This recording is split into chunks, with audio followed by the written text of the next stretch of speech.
Je lis du livre de Jean chapitre 5 au verset 40 ce qui suit.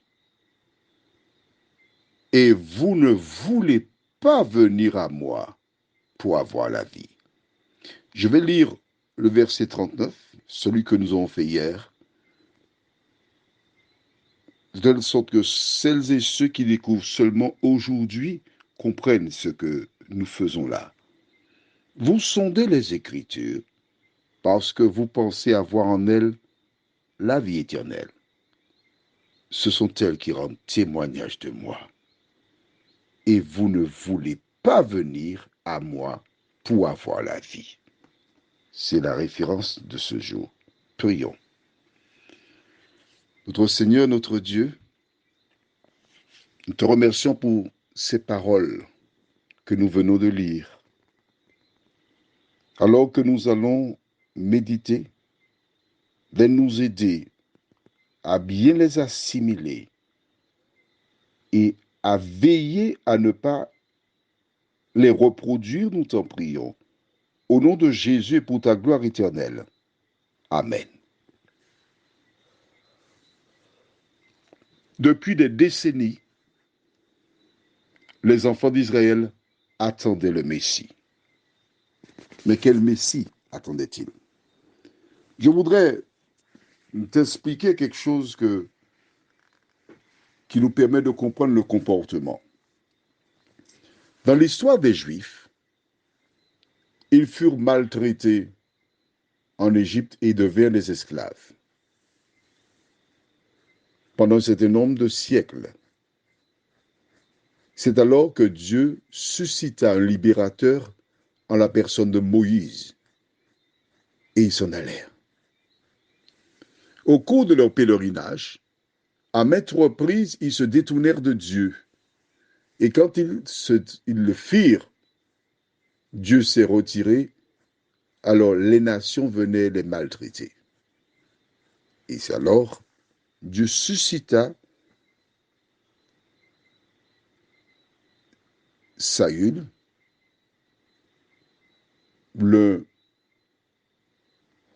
juste avant Saül, Dieu suscita ce qu'on appelle des juges, des personnes qui vinrent. Parmi eux, les plus célèbres furent Gédéon, Samson, etc. Puis les rois vinrent. Saül fut le premier roi. Chaque fois qu'ils étaient opprimés, Dieu suscitait un libérateur. Cela est inscrit dans leur gène. Et ils espéraient voir un libérateur.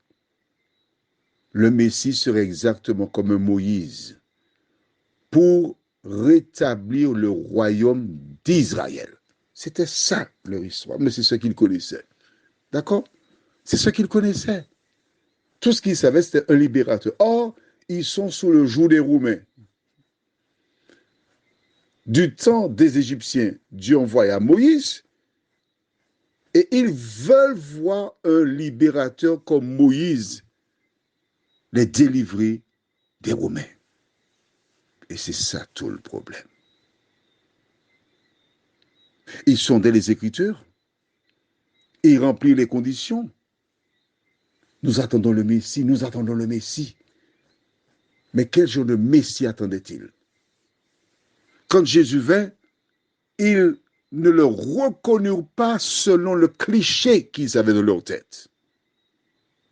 D'où la nécessité pour toi et moi de ne pas avoir des clichés personnels, mais de prendre l'information de la parole. Tous les éléments démontraient qu'il était le Messie, mais il ne correspondait pas à leur attente. Et toi, tu lis la Bible, tu comprends tout ce que je dis là. C'est simple. Mais une fois que tu as compris la parole, que fais-tu? Tu ressembles à ces personnes qui ont une ordonnance médicale en bonne et due forme pour une maladie, en l'occurrence le péché. Et quand il s'agit de prendre les médicaments justement pour éradiquer le péché, ça c'est une autre paire de manches. Prions. Notre Seigneur, notre Dieu, en tout temps, des femmes et des hommes ont eu le même comportement, à savoir se tenir aimer l'évangile, aimer l'entendre, aimer lire, mais hésiter pour mettre en pratique la parole qui sauve. Seigneur, nous te demandons de nous aider à changer nos vies. Nous te demandons de nous aider à vivre selon la parole, à la sonder, mais à la mettre en pratique. Car sans cette parole, si nous ne la mettons pas en pratique, nous sommes des femmes et des hommes perdus. Seigneur, pardonne nos manquements du passé et aide-nous à comprendre qu'il est fondamental de t'aimer, de vivre pour toi et de rester fidèle à ta parole, nous t'en prions. Au nom de Jésus et pour ta gloire éternelle. Amen. Que l'Éternel te garde, qu'il te bénisse. Je te souhaite une bonne journée. Et demain, nous verrons une nouvelle belle histoire qui nous montre comment Dieu bénit les personnes qui croient véritablement en lui. Bonne journée à toi.